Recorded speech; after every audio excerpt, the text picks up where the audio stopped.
3, 2, 1. Hello everyone, welcome to the midday hour with Lynn. Today in the studio I have Marcin and Connor. Hello guys. Hello. Hello, Lynn. Hi, nice to have you again. I know, thank you. How have you been since last time we saw you? Very busy, thank you. You still look lovely and slim, so clearly January's treat you well. Thank you. Yeah, maybe because I'm Gentlemen. busy. Yeah? Well, you have 3 jobs, don't you? And this is only one Yeah. of them, so thank you for inviting us back. Yeah. We're getting cosy on here, aren't we? Sharing one microphone, so this Yeah. is very nice. Thank We you. haven't been that close yet. Thank you for being with me today. Today, our topic will be a bit different. We will talk. Last time we talked about how to be fit and how to stay fit during Christmas time. hmm We gave the listeners some advices, and this time it will be how to stay fit, which is, I think, it will be a complete different topic. I agree. It's going to be completely different. Yeah. Can I ask you a question before we start then, if we're talking Yeah, about fitness? Definitely. What do you actually mean by when you say stay fit? Because I suppose the technical definition of fitness would be how far you can run, wouldn't it? Because when people say fitness, they mean Yeah. running. Many people who they decide like to go on diet and lose weight, it will be for a certain, like I have a wedding coming soon, I have a holiday coming soon, and after that it's back to regular habits, which is like gaining weight and being lazy and not doing much. See, this is why I asked the question, because you said let's talk about being fit, and then you started saying that people have got weight loss goals. So we're going to talk about how to stay slim, maybe how to get thinner, how to be slimmer in the modern world in the 21st century, rather than maybe fitness. Because I don't really think anybody cares about fitness, really, do they? I don't think people want to be fit. I think they just want to look fit, mostly. Yeah. Like nobody really wants to go running or to run, not really, do they? Or to run a long way. Yeah, there are some people taken for fitness. There are some people. That's true. I am not one of them, though. Yeah. Despite being a personal trainer myself, you're a personal trainer. Yep. Do you enjoy exercise? Yes. Why did you hesitate? Why did you hesitate? Once I'm there, yes. Once you're there, yes. I am a personal trainer. I have never enjoyed exercise, even once. Which I think that's why I'm an empathetic personal trainer and a good one. Because I understand that if you come to see me, I know you don't want to be there either. You only want the Yeah. result the exercise brings. So I'm not sure if people want to run or if they just want what running actually brings. Which, if that's being slim, Yeah, but like it's you said. also for their health, for the heart, Yeah. for circulation. It's all important. it is all important, yeah. And when it comes to health, it's also an interesting situation where, do you know what makes you the healthiest out of everything? Do you know what the number one factor for health is? Well, there are many factors True. to keep you. Well, be happy and you will be. Oh, that's nice. Oh, that's a really cute. That's a really cute answer. The number one factor for whether you're healthy or not is whether you are in the correct weight range. So it's whether you're slim. It's not really whether you run. So even if you want to be fit, to be healthy, it's more about being slim than it is about running. Yeah, even like eating healthy is not as good as like being fit. That's true. Being slim, sorry. That's true. Eating healthy It's is the not same. is not as healthy for you as being slim. Well, I don't think many medical people will agree with you. Do you not? Do you not? It's true. It's not my opinion. Unfortunately, it's not my opinion. Being slim's the number one factor for health. Exercise is still important, for sure. But if you exercised and you were overweight, on average, you'd have worse health markers than somebody who was slim and didn't exercise. You understand? Okay, but when you say slim, like what do you mean by slim? Well, Because people have different shape, It's They all do. bodies. it is all about like how tall you are, right? And what's your age as well. It's like being in the brackets, like. Okay. No, you mean the BMI? Yeah. Mm. Tell me about your clients when they come to you and. All right, so I am personal trainer at the gym, and most people that don't know what personal trainers do. So I will explain this. So basically, once people at first they come to they want to lose weight, they want to gain muscle. Everyone has a different goals, but when it gets to the real work, they are like completely new usually to the fitness, to the gym. So once you start, you think you want to lose weight and you think it's the only thing which interests you, but in fact apart from losing weight, apart from being fitter and slimmer, you'll become more confident. You'll have more energy. So all those side effects you'll get from the exercise, those endorphin rush, that when you feel happy and you feel fulfilled. So all those other advantages of trainings kick in then when people are like really happy. So first we start from like their goals as a weight loss, as a muscle gain, but then they realize how huge impact has its own health and like mental health as well. And we work on how to stay happy basically and fit in life. I agree. That's like you said, isn't it, Lynn? Because again, like you're saying, people's goals when they come to you for personal training, someone's goal might be weight loss. Yes. But that's not their real goal. They want to feel comfortable with their skin. They want to feel, confident. They want to be on the photos. They want to be in the center of the attention. There's many factors, but it's quite scary. Like nowadays, like people just they really want this, but they don't have actual tools to do it, and they try different ways. Like you said, they try in different ways and follow to the different advice, but not every advice is good. And nowadays there's so much information that it's so hard to verify which information is good. For example, if we go now to I will not mention, but if we go to social media, we'll find lots of ladies and guys who they are doing exercise in the gym, have lots of followers, and advise people what to do and what not to do. Well, I don't personally feel confident enough to follow someone who's yes, that's completely right. You see, following somebody who's already there, that's what's a very interesting topic you put. So I will try to be try to talk shortly, but the whole point is people are comparing themselves, like say for example on Instagram, compare themselves to the very small like percentage of people who are the top of the toppest. And once you are there, then people and companies will offer you different options to earn extra money. And some people are not really successful with their businesses, so they try to sell different things like slimming teas or like slimming herbs or other slimming tea, or other or like slimming coffee. So they try to sell you so many things, and my main question was like they do exercises in the gym themselves and they advise people to follow, but my body will not be the same as someone who I follow, and I will not like gain the same benefit of the exercise as she will be, for example. So first of all, what you need to understand is that everyone's different. That's the thing, but you have to become different than other people in order so people can notice you. So you start doing things which you usually don't do. So in order to get in shape, in order to get to do this really low percentage of body weight, body fat, and looking amazing, you need to do normal exercise, for example, compound exercises, the basics ones, right? So what they show you is as well basics, but they try to make a lot of variation, and they try to make it more complicated than it really is. Okay. So people will follow those people and they try to get an inspiration, but sometimes it's not the best inspiration to get it from. The most important part, I think, is to understand the principles of fat loss, the principles of how your body really works, and from that moment you can start working on this. Then you're gonna I will introduce people to the new exercises, the exercises which are the basics one, and then slowly progress with it. People try to like go all in first, and it's not really it's not really good for them. And the question now for you, it's when also like diet, like, and to be how to eat healthy food and how to eat balanced food. It's also, you can see them now in social media. There are lots of accounts who they advise people. How reliable are these accounts, and how? Oh, this is an amazing question. Do you know, to be a nutritionist in this country, there is no qualification required. Oh, really? Really? I didn't know No, that. and to be a personal trainer, you can buy the qualification on Groupon for £20. Really? I'm serious. I didn't know. It's a multiple. You've done how easy is the level 3 personal training qualification? It's easy to pass, but it takes time to do it. Well, of course, it takes a little bit of time, but it's you can buy it on Groupon for £20 and fill out a multiple choice quiz.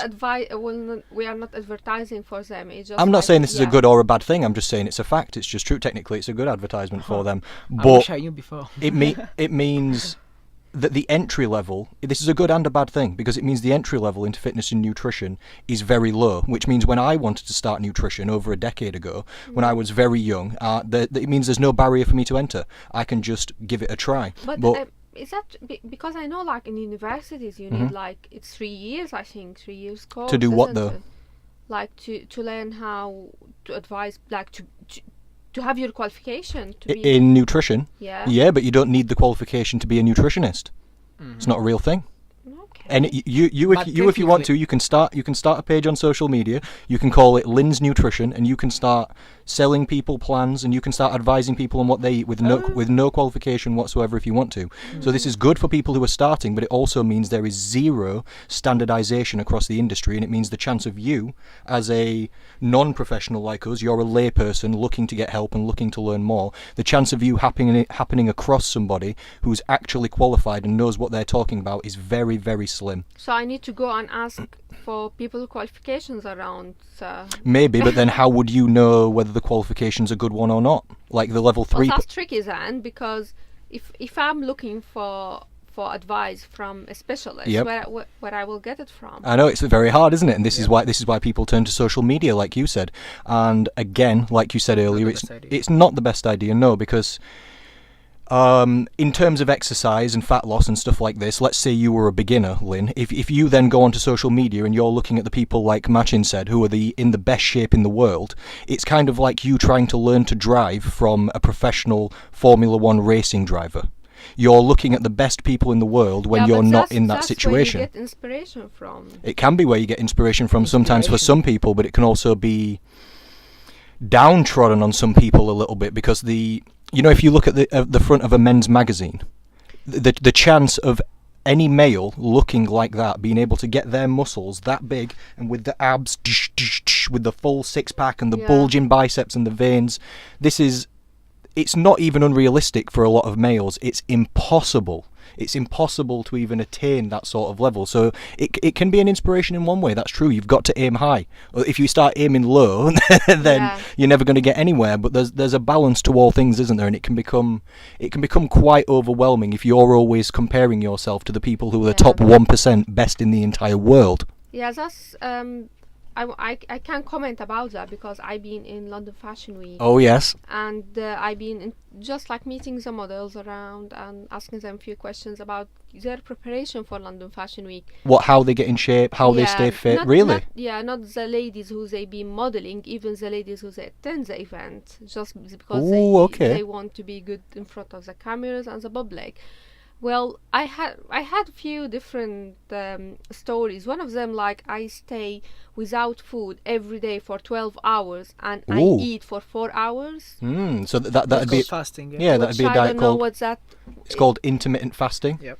Yeah. Okay, I never heard of it, but I was a bit like 12 hours without anything. Yeah. So, in terms of diets, every single diet that you've ever heard of, they all work in the exact same way. They all reduce the amount of calories that you eat. They might reduce the amount of calories that you eat in a different way, like you could do low carbohydrate dieting. That would take out carbs, wouldn't it? Guess what carbs have got? Calories. Well, they've also got fun as well, because if you take out carbs, then you can't have chips, pizza, crisps, chocolate, alcohol, anything nice or fun. So fun is cancelled on the low carb diet, but also calories are kind of cancelled too because of that. You could do low fat dieting. Guess what fat's got? Loads of calories. Take that out, of course you'll lose weight. You could do 5-2 dieting. Have you heard of this? No. Well, it's an on-trend diet at the minute by this guy Michael Mosley. It's you used to eat 7 days a week, now you only eat 5. Guess what that is? Less calories. So it's 2 days fasting essentially a week. What you're suggesting is kind of like you used to eat 3 meals a day, now you only eat 2. Guess what that'd be? 1/3 less calories, wouldn't it? So it's a calorie reduction in the diet as well. I know that people reduce their meals. That's what it is. It's meal reduction. 12 hours. So Connor, if I may ask you, what do you think then about women? Then in intermittent fasting is okay, normal. It's okay for us as a human. But what do you think about hormonal levels of women and stuff? If you will be very long time without food and you have only a very short period of time. Yeah, what about your energy? Do you think it's going to affect them in some way? Yeah, okay. So in terms of the actual human body, 12 hours to go without food is no time at all. You know, when you eat one egg, it takes 6 hours to digest that egg. So really, if you think you're... if you are working, and I can't stay for until lunchtime without food. I feel like No, you could though. have no energy for the rest of the day. But in reality, you do have energy, and there's also something called metabolic flexibility, which this is what Marcin's alluding to now. Women do naturally feel worse on fasting than men, because women, it's harder for a woman genetically and for a lot of other reasons to lose fat than it is for a man. A woman's body doesn't draw the body fat out and burn it off as readily as a man's does. A woman runs slightly on a higher percentage of actual food intake and carbohydrates. So women have got a higher propensity to feeling low energy, low blood sugar, low blood pressure when not dieting, which is why you asked about that about women, isn't it? Because you're specifically talking about these women in London Fashion Week. At the same time, you can get used to everything, right? You absolutely can, because there's something inside your body called metabolic flexibility, and it's literally your body's ability to switch between burning its body fat and burning its food for fuel. And you can train this. How you can train this? Just by do it. like if you wanted to. No, it's not the easy thing. No, it's not easy. No. Same as getting up very, very early. It's not easy, but you can do it. But it kind of is the same as getting up early, because if you wanted to get up earlier, what would you do? You wouldn't think, okay, I wake up at 11 a.m. now, okay, I'm going to switch it to 5 a.m. That'd be ridiculous and never work. If you get up at 11 a.m. now... Exactly, like cutting the thing straight away. You have to do it just slowly. Yeah, slowly, yeah. So you might wake up at 10 a.m. for a week, settle into it, then you might wake up at 9 a.m. for a week, settle into it. So if someone was working with me and they wanted to reduce their meal frequency, which is what you're suggesting, eat less meals per day, which would cut down food, which would lose them weight, we'd just start to slowly increase the fasting period and then see how they feel. Exactly. Like what you're saying, like on a 12-hour fast, for example. Yeah. Well, you sleep for 8 hours. Yeah, right? I don't think they are counting the sleep hours. They said like during the day they... Oh, so they only have a 4-hour eating window. So that'd be a 20-hour fast per day, wouldn't it? Not a 12-hour fast. And that would be intense, I agree. That would be intense. Because they want, like, you know how models want to look like. So well, no, I am not fashionable, Lynn, in case you have not noticed. I am not the type of person to be attending London Fashion Week, but do they still look, like, very slim? Like, they look amazing. Are they still stick thin like in the 90s, like Kate Moss style, or no? Or No, they are slim and nice and fit. The problem nowadays is there's such a big competition, right? Like if you go back a few years ago, or like 10, 20, 30, 40 years ago, the competition wasn't that high, right? It wasn't that big. What, in terms of modelling? Because we I have don't now know, don't social look at me. media. No, it was less people, and it wasn't that common. Right now, because of the social media because as well. people start to get it as a people business. start to do it, and you have to realize that every decision you made has a consequences, right? So the way how they do it is they choose the like modeling career, right? But they don't really consider their health, I would say. If they do it like you said, if they do it like straight away, or like they try to very, very extreme attempts, if they do it in a short period of time, in my opinion, that's all right. But if they do it in the long term, then what you mean, like staying very slim for a very long time, not eating much food? Yes, then it's gonna have a huge impact on their health later on. Not now, but in a few years' time, there will be. Possibly, yeah. Stereotypically smoking 1,000 cigarettes per day. That's what models do, because that's cigarette smoke's appetite suppressant, isn't it? But we'll move on in a second. But just to conclude what you said, it's perfectly fine to not eat for an extended period of time. The human body, we've been the same way for 300,000 years. Only in the last 100 years or less in the Western world have we even had the option to eat 3 times per day. In reality, if we were still hunters and gatherers, or living in a past, or even in half of the world now in a time where food's harder to get, the chance of you being able to eat multiple times per day is slim anyway. So the body is set up to go for extended periods of fasting, to the point where they've done studies on alternate day fasting, which means, for example, if you, Lynn, wanted to lose weight and you would eat 1,500 calories per day, as just a made up example, you could eat 3,000 Monday, 0 Tuesday, 3,000 Wednesday, 0 Thursday. This would average out to 1,500 per day, and absolutely nothing would happen. On the day you ate 3,000, you'd just store it as body fat, and on the day you ate 0, you'd just burn back through the body fat and end up at the exact same place you were before. But it has a price. Make sense or not? Yeah, but I found it quite. It's extreme, It is. but it's not unhealthy. It is extreme, and as a nutritionist, I don't usually recommend that anybody does anything like that because it is a bit extreme and unsustainable for people, which is the more important point. It's not actually bad for your health to go even a full day without food. Most people, well, it's 66% overweight and obesity in the UK, so most people could do with periods of fasting, like Ramadan's coming up in 2 months, and all of the cultures in the world that have periodic fasting, they are the healthiest. Literally, there's blue zones around the world, and these blue zones are areas specifically where people live on average a lot longer than everybody else, and there's some variables that are equal between them. What foods you eat is not one of them, but whether you are religious and whether you do fasting are two of them. So these fasting protocols, they've been shown to increase health across the entire world. So do you advise your clients, or do you advise people like to go in fasting periods to lose weight? Yes, but only if they want to.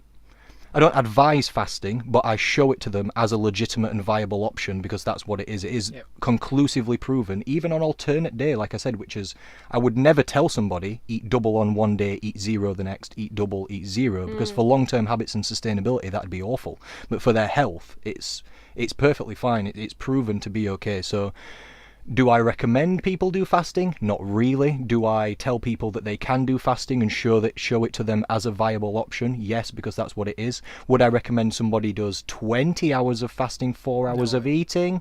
Not really. Mostly we recommend intermittent fasting, which is you used to eat 3 meals a day, now you eat 2. So if you eat at 8 p.m. at night, let's say, and then if you eat your final meal at night at 8 p.m. and then you skip breakfast. Well, that's the main meal of the day. That's a medical point of view. What is that? Breakfast is... Lynn, because it will give you Lynn.